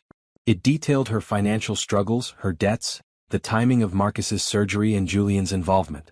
It painted her as a calculating opportunist who trapped Julian when he was vulnerable after his breakup. Worst of all, it included interviews with unnamed sources close to the situation claiming Vivian had admitted the relationship was fake. Vivi? You okay? Marcus's worried voice cut through her panic. I'm fine. Just some stupid gossip. She tried to keep her voice steady. Keep working on your setup. I need to make a phone call. In her room she called Julian. He answered on the first ring. I'm already dealing with it, he said before she could speak. My lawyers are working on a retraction. We'll sue if necessary. Julian, the article says we're fake. Someone talked. Someone who knows the truth. Veronica. Has to be. She's been looking for ways to discredit us since the gala. But she doesn't know it's fake. She just suspects. Which is apparently enough for a gossip column with loose fact-checking standards. His voice was tight with anger. I'm on my way home. Don't respond to anything, don't read the comments, just wait for me. But Vivian couldn't help reading the comments. Thousands of them, most cruel. They called her a leech, a con artist, a woman using a kind man for his money. They picked apart her appearance, her background, everything about her. The worst part was that some of it was true. She had needed Julian's money. She had accepted his help without hesitation. The relationship had started as an arrangement. How could she defend herself without exposing the truth? Julian arrived an hour later, his expression stormy. He found Vivian sitting on her bedroom floor, her phone finally set aside. Hey. He knelt beside her. Talk to me. What if they're right? They're not. But they are, Julian. Not about everything but about how we started. I did need your money. You did pay for Marcus's surgery. We did enter into an arrangement. An arrangement that became something real. That matters. Does it? The foundation is still built on a lie. If people knew the truth, they won't know. Veronica can speculate all she wants, but she has no proof. My lawyers will handle this. At what cost? Vivian looked up at him. Your reputation, your company, your family's trust. Is protecting me worth all that? Yes. His answer was immediate, certain. Vivian, you're not a gold digger. You're a woman who made an impossible choice to save her brother. There's no shame in that. The internet disagrees. The internet is full of people who hide behind screens and judge situations they don't understand. Their opinions don't matter. But they did matter. They mattered because they affected Julian's image, his business relationships, his standing in a world that valued perception as much as reality. Maybe we should end this, Vivian heard herself say. Before it gets worse. Before Veronica digs up more information or finds actual proof. Julian's expression hardened. You want to walk away? I want to protect you. And Marcus, if this scandal grows, if it affects your business or brings reporters to Marcus's school. So your solution is to run? My solution is to be practical. You said yourself this was a 6-month arrangement. We're almost at 4 months. Maybe we accelerate the timeline, stage a breakup now, let things cool down. Julian stood, pacing across the room. And what about what's happened between us? What about the fact that this stopped being fake weeks ago? Did it? Or did we just get caught up in playing our roles so well we convinced ourselves? Don't do that. Don't diminish what we have because you're scared. I'm not scared. I'm being realistic. This article is just the beginning. Veronica won't stop. The media won't stop. Eventually they'll find something we can't explain away. Let them try. I don't care what they write about me. But I care what they write about you. Vivian stood to face him. You're Julian Blackwood. You built a tech empire. You employ thousands of people. Your reputation matters for more than just your ego. And I'm the girl dragging that reputation through the mud. You're the woman I. He stopped, jaw clenching. This is what Veronica wants. She wants us to doubt each other, to fracture what we've built. If we walk away now, she wins. Maybe she should win. Maybe that's the smart play. Smart. Julian laughed bitterly. We've been playing smart for months. Calculating every move, planning every appearance. I'm tired of smart, Vivian. For once in my life, I want to do something because it feels right, not because it's strategically sound. And what feels right to you? You. This. Fighting for what we have instead of letting other people's opinions destroy it. Vivian wanted to believe him. Wanted to trust that they could weather this storm. But the weight of the article, of the comments, of the reality of their situation pressed down on her. I need time to think, she said. About whether staying is fair to you, to Marcus, to everyone involved. How much time? I don't know. A few days? A week? Julian's expression shifted from angry to hurt. You're going to leave. I'm going to stay with Marcus at my old apartment for a while. Give us both space to think clearly. Running away isn't thinking clearly. Neither is pretending we can just push through this like nothing's wrong. They stood in tense silence. Everything they'd built over the past months felt fragile, ready to shatter with one wrong word. If you go, Julian said quietly, people will assume the article was true. They'll assume you were using me and got caught. Maybe that's better than them eventually finding proof we were lying. So you'd rather people think you're a gold digger than risk them learning the full truth? Put that way it sounded cowardly. But Vivian couldn't shake the feeling that protecting Julian meant removing herself from the equation. I need to pack some things, she said. Marcus and I will go tonight. Vivian. Don't do this. I'm sorry. She moved past him toward Marcus's room, her heart breaking with every step. This wasn't how it was supposed to go. They were supposed to have 6 months, supposed to figure out their feelings, supposed to have time. Marcus was upset when she told him they were leaving. But I like it here. And what about Julian? You can't just leave him. It's complicated, Marcus. It's not. You love him and he loves you. That's not complicated. Out of the mouths of 12-year-olds. If only it were that simple. As they packed, Julian retreated to his office. He didn't try to stop her again, didn't argue. The silence was worse than any fight would have been. When they were ready to leave, Vivian found him standing by the windows, looking out at the city. Julian. Go, he said without turning. If you think leaving is the right choice, then go. I won't stop you. This doesn't mean we're over. I just need to think. Thinking apart is just another way of saying goodbye. Now he turned, and the pain in his eyes made Vivian's breath catch. But if that's what you need, I understand. I'm sorry. Stop apologizing. You're making a choice. Own it. The words stung because they were true. She was choosing to run instead of fight. Choosing fear over faith. But what else could she do? In the elevator going down, Marcus was silent. In the car ride to their old apartment, which Julian insisted on arranging despite everything, Marcus stared out the window. Not until they were inside the small studio, surrounded by boxes they'd never fully unpacked, did he finally speak. You made a mistake. Marcus. You did. Julian is the best thing that happened to us, and you left because of what strangers on the internet said. That's stupid. Watch your language. It is stupid. Do you love him? Vivian sank onto the couch. Did she love Julian? Somewhere between the fake dates and real conversations, between playing pretend and feeling genuine, she'd fallen. Completely, terrifyingly, irreversibly. Yes, she whispered. I do. Then why did we leave? Because loving him doesn't solve our problems. It doesn't change how we started or the lies we told. It doesn't protect him from the fallout when the truth comes out. So you left to protect him? By breaking his heart. Vivian had no answer to that. She told herself she was being selfless, practical, smart. But maybe she was just being a coward. Her phone buzzed. A text from Julian, your account. The final payment per our contract. You earned it. $300,000 had just appeared in her banking app. She stared at the number through tears. He'd paid her in full despite their arrangement being incomplete. Despite her leaving. Despite everything. A second text followed. The scholarship application for Grace's program is attached. She already put you on the priority list. Don't waste it. And a third, take care of yourself and Marcus. If you need anything ever call me. I meant what I said about supporting you either way. Vivian clutched the phone, tears falling freely now. She'd left to protect him but she'd hurt them both instead. And she had no idea how to fix it. 3 days after leaving the penthouse, Vivian still felt like she'd made the worst mistake of her life. Marcus barely spoke to her. Her phone stayed silent. She'd convinced herself that walking away was noble, but alone in her small apartment, it just felt like failure. She was working on the scholarship application when her phone finally rang. Not Julian as she'd hoped, but Grace. We need to talk, Grace said without preamble. Can you meet me for coffee in an hour? Vivian agreed, her stomach in knots. Had Grace called to tell her to stay away from Julian? To express disappointment? She arrived at the coffee shop to find Grace already there, 2 cups on the table. Sit, Grace said. It wasn't a request. Vivian sat, bracing herself. Julian looks terrible, Grace began.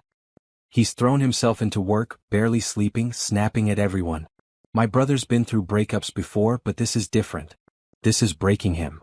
I didn't mean to hurt him. Then why did you leave? Vivian explained the article, the pressure, her fear of damaging Julian's reputation further. As she talked, Grace's expression shifted from stern to thoughtful. So you left because you love him, Grace said when Vivian finished. I left because staying was selfish. No, staying and fighting would have been brave. Leaving was the selfish option because it protected you from having to face the consequences together. Grace leaned forward. Vivian, do you know why Julian's been hurt before? Why he built such high walls around himself? Veronica? Not just Veronica. His entire life, people have wanted him for what he could provide. Business connections, money, status. Even Veronica, who claimed to love him, was really in love with being Mrs. Blackwood. Grace's expression softened. Then you came along. Yes, you needed his help. Yes, there was an arrangement. But somewhere in there, you started seeing Julian, not just his bank account. You challenged him, made him laugh, treated him like a person instead of a walking ATM. I do see him. The real him. Then why are you here instead of with him? Why are you letting Veronica's vindictiveness dictate your choices? Because I'm scared. Scared of making things worse. Scared of not being enough for his world. Scared that eventually he'll realize I really am just some waitress who got lucky. Lucky. Grace's laugh was sharp. Vivian, my brother doesn't do anything based on luck. He's methodical, calculated, careful.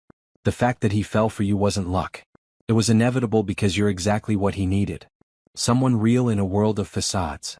Vivian wiped at her eyes. I don't know how to fix this. I don't know how to go back after walking away. You start by being honest. Completely honest. With Julian, with my family, with yourself. Grace pulled out her phone. There's something you should see. She turned the screen to show an email. It was addressed to the board of Blackwood Industries and copied to major shareholders. The sender, Thomas Blackwood. Vivian read with growing shock. Thomas had written a detailed explanation of Julian's relationship with Vivian, acknowledging that yes, it had begun as an arrangement to satisfy the inheritance clause.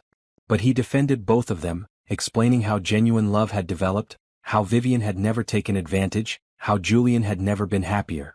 Your grandfather knows? Vivian breathed. He's known for weeks. He's not stupid and he's been watching you both carefully.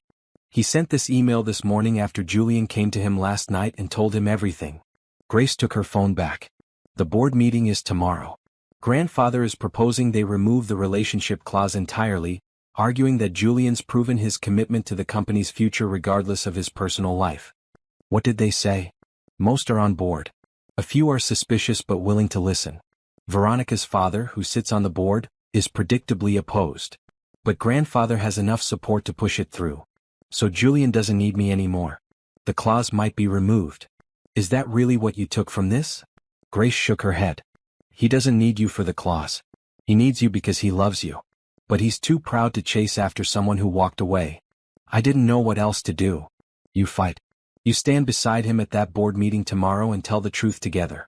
You show Veronica and everyone else that what you have is real, regardless of how it started.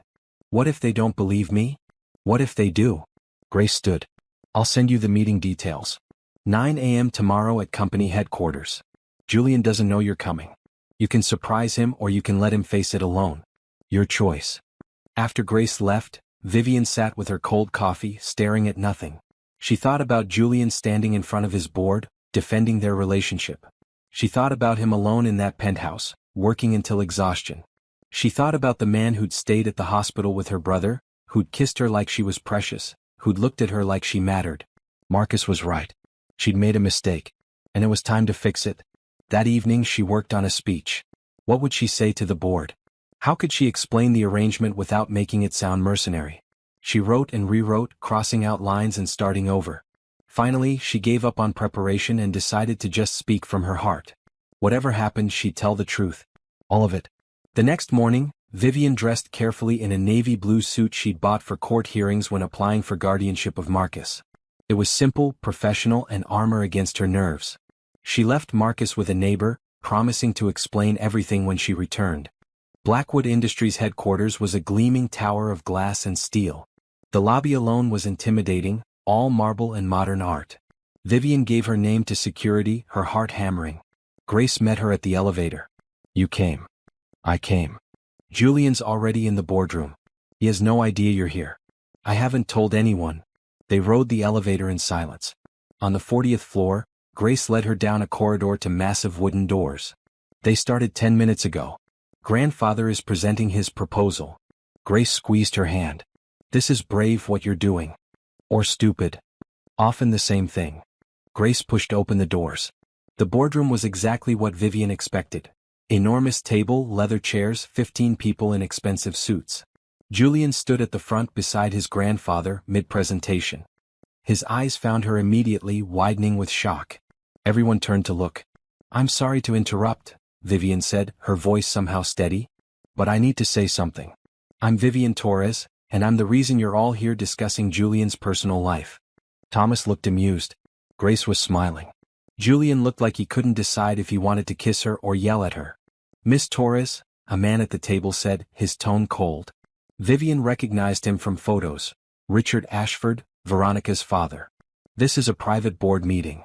I know. But you're discussing my relationship with Julian, and I believe I have the right to address it directly. She walked forward, trying not to show her shaking hands. Mr. Blackwood, all of you, I'm not here to defend myself or to beg for approval. I'm here to tell you the truth. We know the truth, Ashford said. You're a gold digger who saw an opportunity and took it. Richard, Thomas's voice was sharp. Let her speak. Vivian looked at Julian. He gave her the smallest nod and she drew strength from it. Julian and I met the night his engagement to Veronica ended. My brother needed emergency heart surgery, and I had no way to pay for it. Julian offered me a deal, pretend to be his girlfriend for 6 months, and he'd pay for everything Marcus needed. Murmurs around the table. Someone whispered, I knew it. I accepted without hesitation because my brother's life was worth more than my pride. Was it mercenary? Yes. Was it calculated? Absolutely. But it was also desperate and necessary and the only choice I had. So you admit you were using him, Ashford said triumphantly. At first, yes.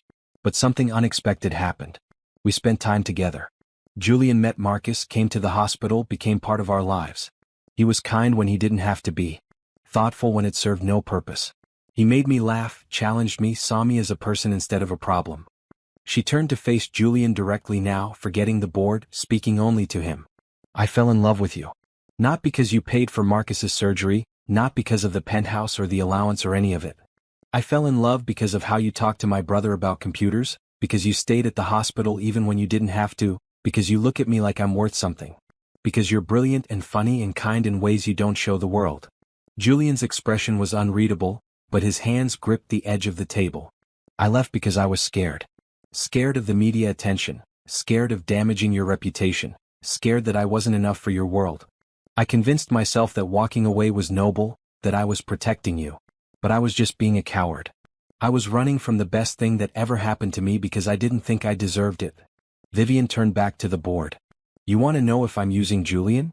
Yes, I'm using his strength when mine fails. I'm using his confidence to build my own. I'm using his love to become a better person. And he's using me too, using my honesty to remember what real connection feels like, using my presence to remember he's more than just a CEO. That's what love is, mutual use in the best possible way. This is very touching, Ashford said sarcastically. But it doesn't change the fact that your relationship is built on deception. How can this board trust Julian's judgment when he's been lying to everyone for months? Because he did what was necessary to protect what he built, Thomas said, standing. Julian faced an impossible situation: lose the company or find a partner. He found a creative solution. Some might call it dishonest. I call it strategic.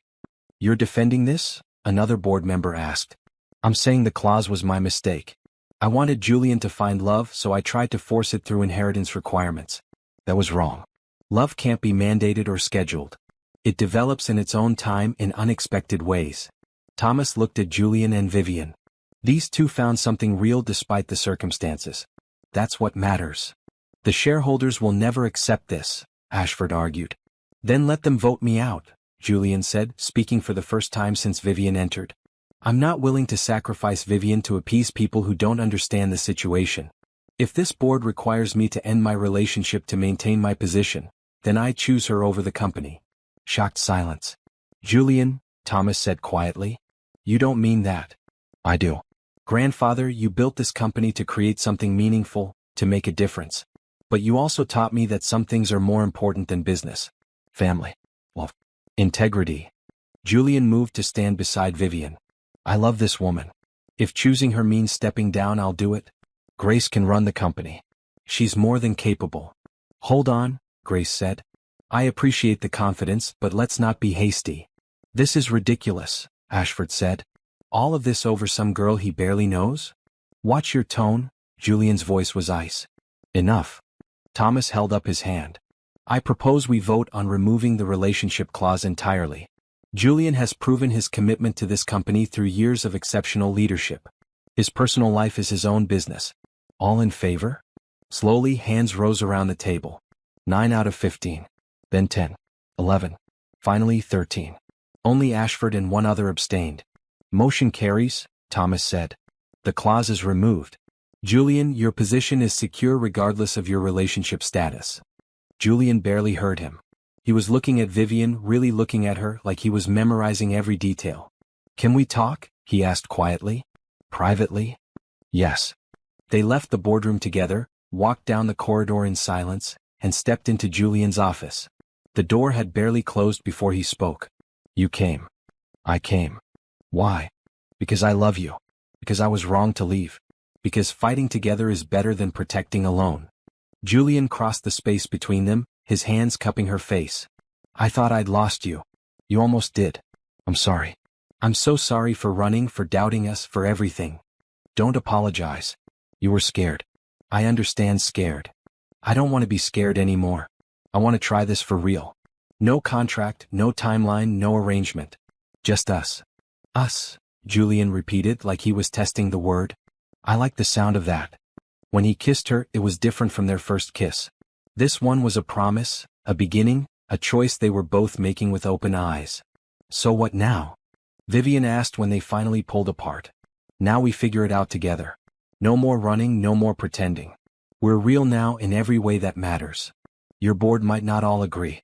Ashford certainly doesn't. Let him disagree. Have you? That's what matters. Through the office window, Vivian could see the city stretching out below, full of possibilities. They'd started with a desperate deal, but they'd found something neither expected. A partnership built on honesty, a love that developed despite impossible odds. There's one more thing, Julian said. Something I should have done properly the first time. He pulled a small box from his desk drawer, opening it to reveal a simple but elegant ring. This isn't for show. This isn't about the claws or appearances. This is me asking if you'll marry me for real because I love you and want to build a life with you. Vivian looked at the ring, at Julian, at the future suddenly opening before her. 6 months ago she'd been desperate and alone. Now she was standing in a billionaire's office, being offered everything she'd never dared to dream about. "Yes," she said. "Yes, I'll marry you." As Julian slid the ring onto her finger, Vivian thought about how strangely life worked. Sometimes the worst moments led to the best outcomes. Sometimes desperation led to love.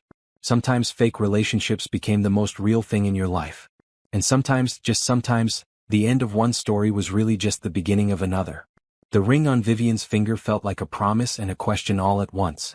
She kept looking at it as they left Blackwood Industries, as Julian drove them back to the penthouse, as they rode the elevator up. This was real now. No contract, no timeline, no pretense. "Marcus doesn't know yet," Vivian said as Julian opened the penthouse door. "I haven't told him about leaving or coming back or any of this." "Then let's go tell him together. If he's going to be my little brother, he should probably know I'm marrying his sister." The casual way Julian said "little brother" made Vivian's heart squeeze. They'd started as strangers with a business arrangement. Now they were becoming a family. They picked up Marcus from the neighbor's apartment. He looked between them suspiciously. "What's going on?" "Get your stuff," Vivian said. "We're going home." "To the penthouse?" "To the penthouse." Marcus hooped and ran to pack his things, which he'd refused to fully unpack at the old apartment. Within 10 minutes they were back in Julian's car. "So you guys figured it out?" Marcus asked from the back seat. "You're not being dumb anymore?" "Watch it," Vivian said, but she was smiling. "We figured it out," Julian confirmed. "And there's something else. Something we want to tell you." Back at the penthouse they sat Marcus down in the living room. Vivian showed him the ring. "Julian asked me to marry him. For real this time, not for show. What do you think?" Marcus's grin could have lit the entire city. "I think yes. Obviously yes." "Can I be in the wedding?" "You'll be the best man," Julian said. "If that's okay with you." "Really? Not your business partner or someone important?" "Marcus, you are someone important. You're about to be my family. That makes you more important than any business partner." Marcus launched himself at Julian, hugging him fiercely. Vivian watched with tears in her eyes as Julian hugged her brother back, this man who'd entered their lives as a stranger and become essential. Over the next few weeks, everything shifted into place. Vivian applied for Grace's scholarship program and was accepted. She enrolled in online nursing courses, finally returning to the dream she'd put on hold. Marcus's health continued to improve, his energy and enthusiasm returning. Julian's proposal to remove the inheritance clause passed with the board. Ashford resigned in protest, but his departure strengthened rather than weakened the company. Without Veronica's father stirring up trouble, the business ran more smoothly. And through it all, Vivian and Julian learned to be a real couple. No more practicing conversations or rehearsing affection. They had real arguments about whose turn it was to do dishes. They binged terrible movies together. They stayed up late talking about everything and nothing. "I can't believe we almost gave this up," Vivian said one evening, curled against Julian on the couch. "Which part? The relationship or the chance to argue about whether pineapple belongs on pizza?" "Both. All of it. Us." Julian kissed her forehead. "We didn't give it up. That's what matters." But there was one more obstacle they hadn't addressed: Veronica. The article she'd planted had been retracted after Julian's lawyers got involved, but she'd been suspiciously quiet since then. Too quiet. Julian insisted she'd moved on, but Vivian couldn't shake the feeling they hadn't heard the last of her. She was right. 2 months after the board meeting, Vivian was at the hospital where she'd started her nursing clinical rotations when her phone rang. An unknown number. "Hello? Vivian Torres?" A woman's voice, professional and cool. "This is Amanda Chen from City Magazine. I'm calling about the story we're running tomorrow regarding you and Julian Blackwood." Vivian's stomach dropped. "What story?" "We've obtained records of the original agreement between you and Mr. Blackwood. Bank transfers, legal documents, everything. Our lawyers have confirmed their authenticity. We're giving you a chance to comment before publication." "Who gave you those documents?" "I can't reveal my sources. But I can tell you the story goes live tomorrow morning. It details the entire arrangement. The payment for your brother's surgery, the fake relationship, the timeline. Do you have a statement?" Vivian's hands shook. "I need to call you back." She immediately called Julian, explaining the situation. His response was immediate. "Come to the office. No. We're handling this together." In Julian's office 30 minutes later, they were joined by his lawyer, his PR team, and Grace. "How did they get those documents?" Vivian asked.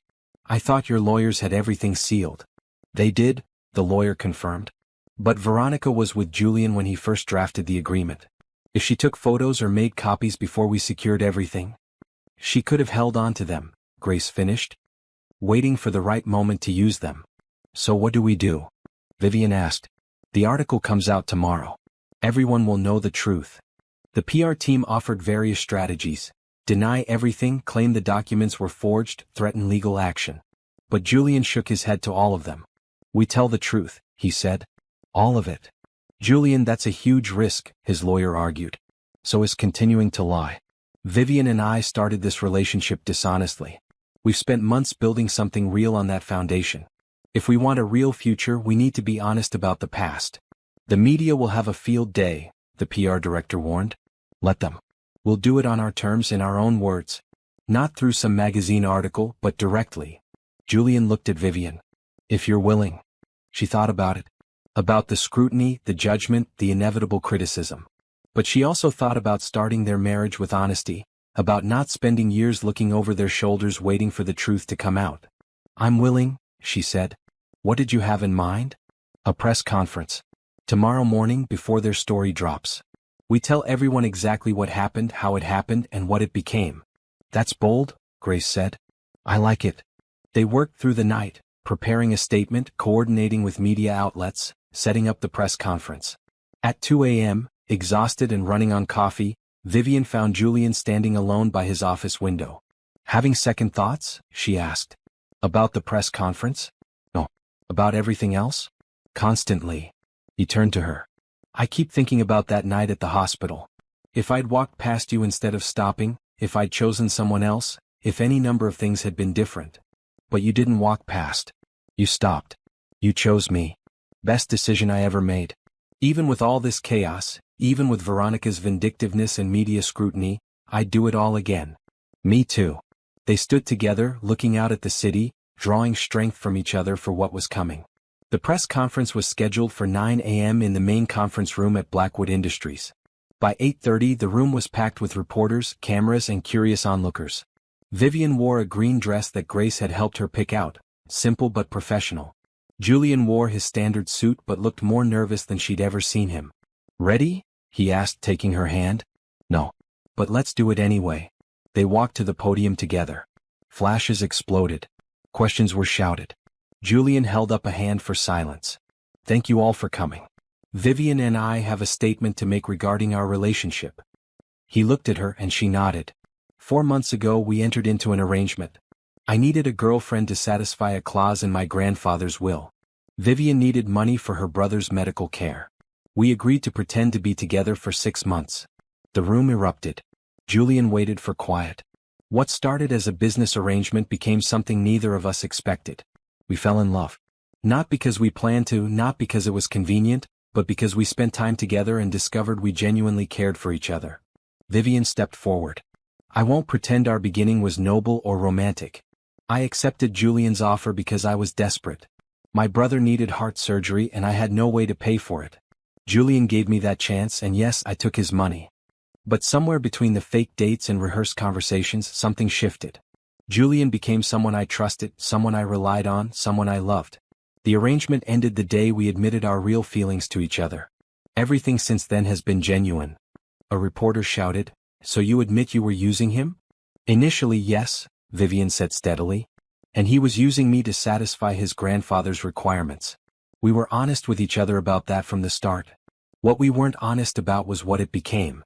Vivian and I are engaged, Julian continued. Not for show, not for appearances, but because we want to spend our lives together. We're telling you this truth now because we refuse to start our marriage with deception. Yes, we made questionable choices. Yes, we could have handled things differently. But we found something real, and that's worth being honest about. What about Veronica Ashford's claims that you were fake? Another reporter called. She was right, Julian said simply. At first. But she's wrong about us now. And her decision to leak private documents says more about her character than ours. Are you concerned about how this affects Blackwood Industries? My grandfather and the board are aware of everything. They've chosen to support us. If shareholders or partners disagree, that's their choice. But I won't apologize for finding love, even if it came about unconventionally. One more question, Julian said. Then we're done. Do you regret how you started this relationship? A reporter asked. Vivian and Julian looked at each other. She thought about that desperate night at the hospital, about the impossible deal, about every moment since that had led to this one. No, Vivian said. I don't regret it. My brother is alive and healthy because of that arrangement.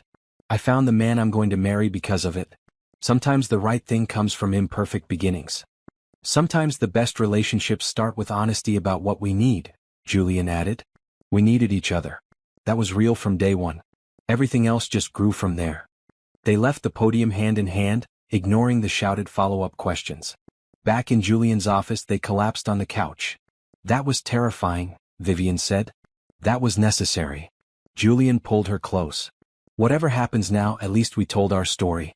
On our terms. The fallout was swift. Some media outlets praised their honesty. Others criticized their deception. Social media was divided. But through it all, something unexpected happened. People started sharing their own stories. Stories of relationships that started unconventionally, of love that developed from unlikely beginnings, of second chances and imperfect starts. A week after the press conference, Vivian was studying for an exam when Grace called. Turn on Channel 7. Now. Vivian found the remote. The news was showing footage of Veronica being led away in handcuffs. What happened? She was caught attempting to bribe a board member to vote against Julian in an upcoming decision. They'd been investigating her for weeks after the document leak. Apparently, she also falsified some emails to make it look like Julian was embezzling. Is Julian okay? He's fine. The emails were obviously fake.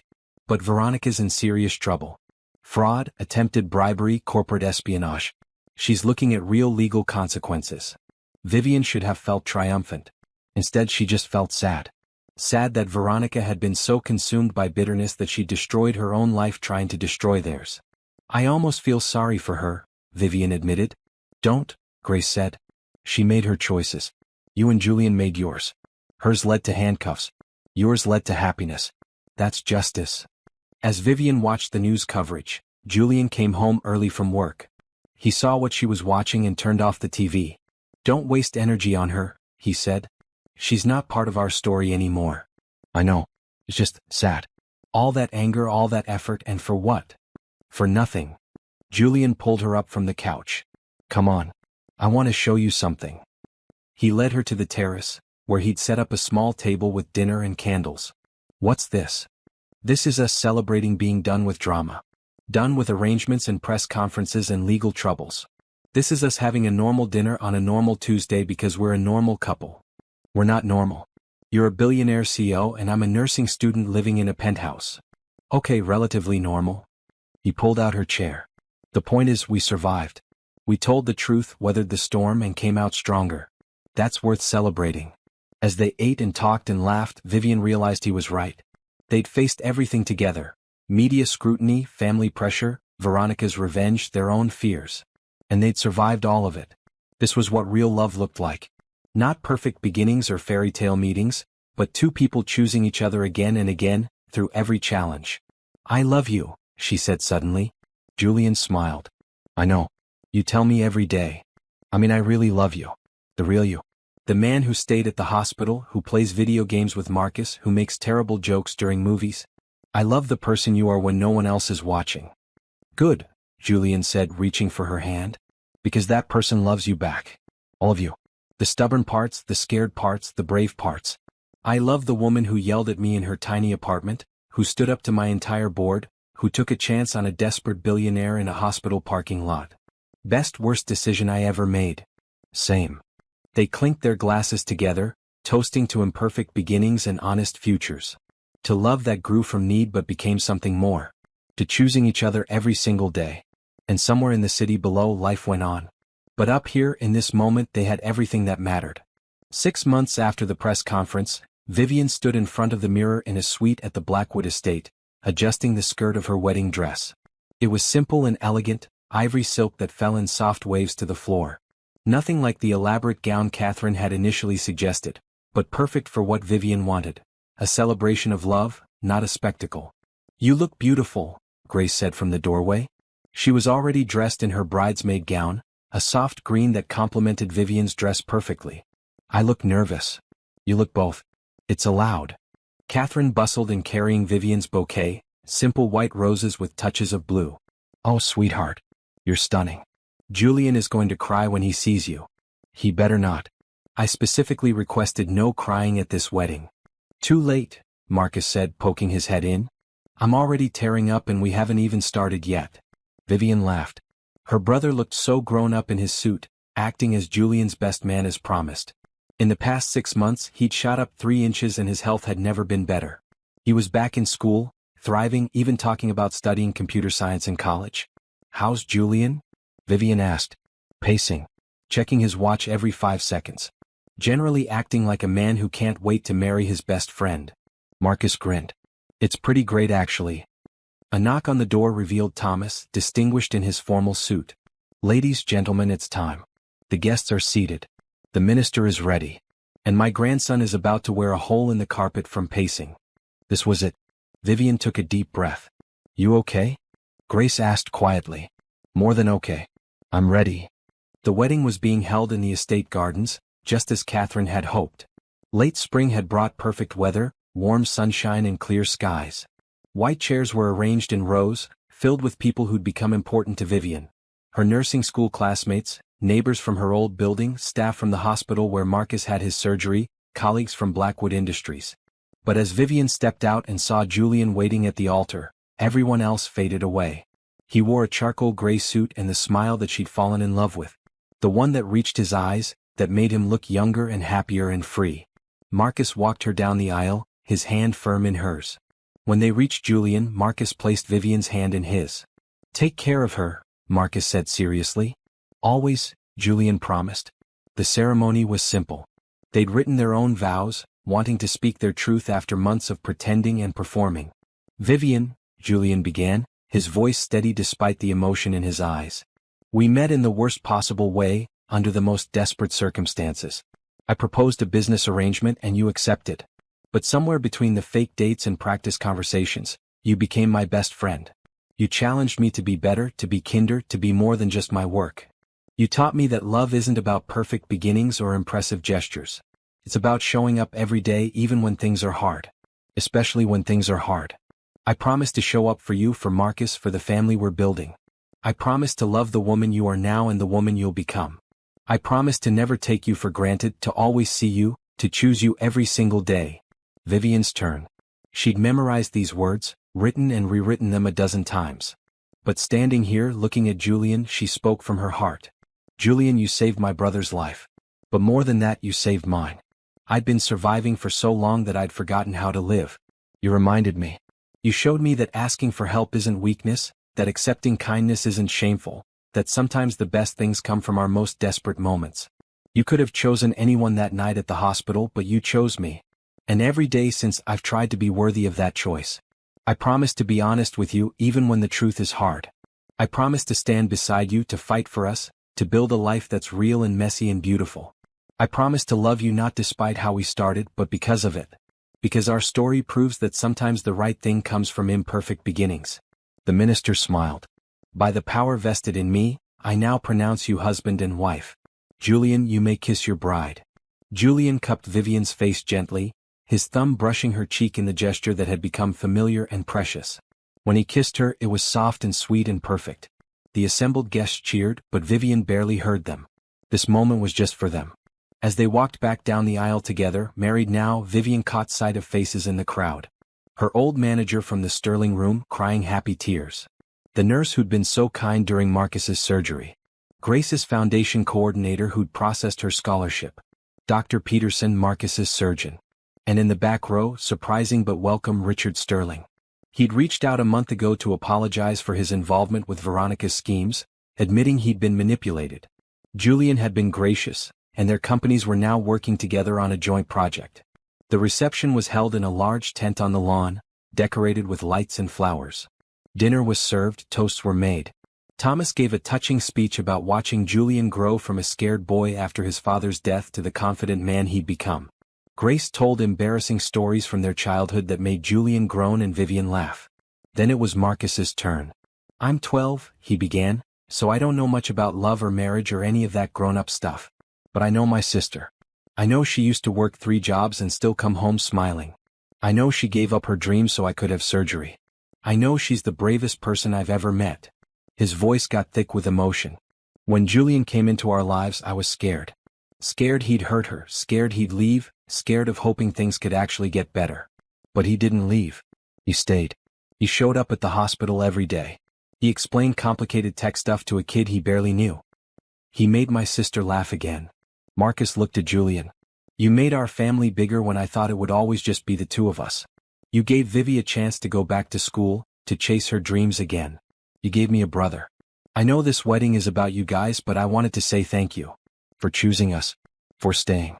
For being real. There wasn't a dry eye in the tent. Julian had to wipe his face quickly, and Vivian was openly crying. Marcus hurried back to his seat, embarrassed by the attention but clearly pleased. After dinner, dancing began. Julian pulled Vivian onto the floor for their first dance as husband and wife. That kid of yours is something special, Julian said as they swayed to the music.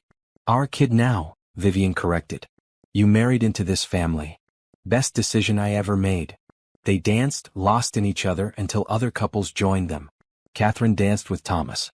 Grace danced with Marcus, who was getting tall enough that it didn't look completely ridiculous. Business partners and friends and family filled the floor. Later in the evening, Vivian stepped outside for a moment of quiet.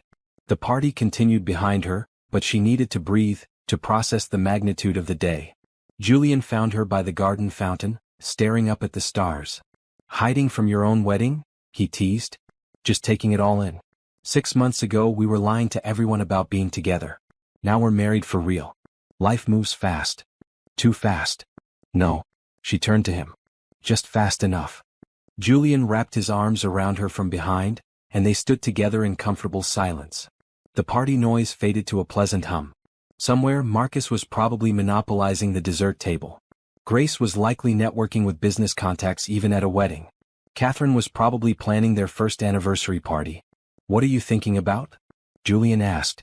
How grateful I am. For everything. For you, for this day, for the life we're building. She paused. And I'm thinking about that night at the hospital. About how terrified I was, how hopeless everything seemed. If someone had told me then where I'd be now, you wouldn't have believed them. Not for a second. But here you are anyway. Here we are. Julian kissed the top of her head. I have something for you. A wedding gift. Julian, we agreed no gifts. This wedding was already expensive. This didn't cost anything. Well, time. But not money. He pulled out a folded paper from his jacket. Open it. Vivian unfolded the paper to find a scholarship notification. Not for her, for Marcus. A full ride to any university he chose. Specifically for students interested in technology and computer science. Julian. Grace's foundation approved it last week. He doesn't know yet. I wanted to tell him together, but I couldn't wait to show you. Vivian's hands trembled. This meant Marcus could choose his future without worrying about cost. Could pursue his dreams the way she was finally able to pursue hers. This is too much. It's not enough. Vivian, you gave up everything for him. Let me help give some of it back. She turned in his arms, kissing him deeply. Thank you. For this, for everything, for being exactly who you are. Right back at you, Mrs. Blackwood. Mrs. Blackwood. The name still felt surreal. But standing here in Julian's arms with her future secure and her brother's future bright, it also felt right. They rejoined the party, dancing until late into the night. Around midnight, as guests began to leave, Marcus found them. Best wedding ever, he declared. When's the honeymoon? Are you going somewhere cool? Can I come? No, you cannot come on our honeymoon, Vivian laughed. You're staying with Grace and Catherine. But you'll be back in 2 weeks? 2 weeks exactly, Julian confirmed. And when we get back, we need to talk to you about something important. About your future. Marcus looked between them suspiciously. Good important or bad important? Very good, Vivian promised. But it can wait until after the honeymoon. As more guests departed, Vivian found herself alone with Grace for a moment. Thank you, Vivian said. For the scholarship opportunity, for being such a good friend, for accepting me into this family. I should thank you. You made my brother happy. You reminded him that life is more than work and responsibility. That's a gift. He did the same for me. Then you're perfect for each other. Grace hugged her. Welcome to the family officially. By 1 a.m. the party was winding down. Julian and Vivian said their final goodbyes, accepting hugs and well wishes. Thomas pulled Vivian aside one last time. "When I made that clause in the will, I never imagined it would lead to this," he said. "But I'm glad it did. You're good for him, Vivian. You make him better. He makes me better too. That's how it should work." Thomas smiled. "Your parents would be proud of you. Of the woman you've become, of how you've protected Marcus, of the love you've found." The mention of her parents made Vivian's eyes sting. "I like to think so. I know so. Now go. Your husband is waiting, and you have a honeymoon to start." Julian and Vivian left the estate in a shower of flower petals, driving toward the airport and 2 weeks in Italy. Just them, no media, no obligations, no performances. Just a newly married couple figuring out their future together. In the car, Julian reached over and took her hand. Their wedding rings caught the light. "No regrets?" he asked. "Not a single one. You. Just that I didn't stop and talk to you sooner. Think of all the time we could have had. We have all the time in the world now." "True." Julian brought her hand to his lips. "So where should we start? Besides Italy, I mean. What comes next for us?" Vivian thought about it. About nursing school and Marcus's education and building a home together. About someday having kids of their own, about growing old together, about all the moments still ahead. "Everything," she said simply. "We start with everything." And they did. Not perfectly, because nothing worth having is perfect. But honestly, bravely, together. They built a life from their imperfect beginning. They turned a desperate arrangement into a love story that proved the right person can find you in the most unexpected moment. Years later, when people asked them how they met, they'd tell the truth. All of it. The desperate proposal, the fake relationship, the way love crept up on them when they weren't looking. They'd talk about hospital rooms and board meetings, about family dinners and press conferences, about choosing each other again and again until choosing became habit and habit became forever. But on their wedding night, driving through the darkness toward their future, none of that mattered. All that mattered was this: two people who'd started as strangers become partners and finally found home in each other. "I love you, Mrs. Blackwood," Julian said. "I love you too, Mr. Blackwood." And somewhere above them, the stars shone a little brighter, blessing this imperfect, perfect beginning.